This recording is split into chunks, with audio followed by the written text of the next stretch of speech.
Bienvenue à Tirana. Nous vous sommes profondément reconnaissants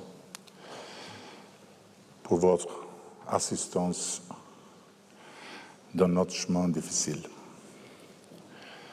Dhe në shprehje të mirënjohjes për gjithçka ju, qeveria juaj, presidenti, po bëni për të mbështetur procesin e reformimit dhe të zbatimit të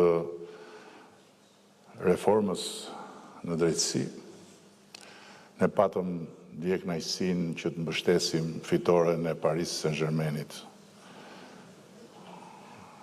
Gjë që së bashku e pritëm me shumë padurim. Kështu që nëse doni të fitoni dhe finalen, hajdeni prapë në Tiranë në 30 maj.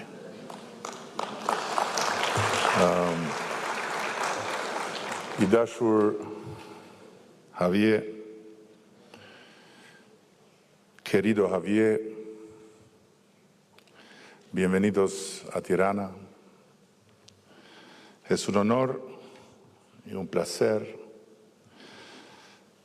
tenerlos aquí. Këto ishin fjalët e mia në gjuhë huaj, tani dua të them disa fjalë lidhur me këtë moment kaq prekës, do thosha, për Shqipërinë që bëhet epiqendra e një aktiviteti me prestigj botror në fushën e sundimit ligjit.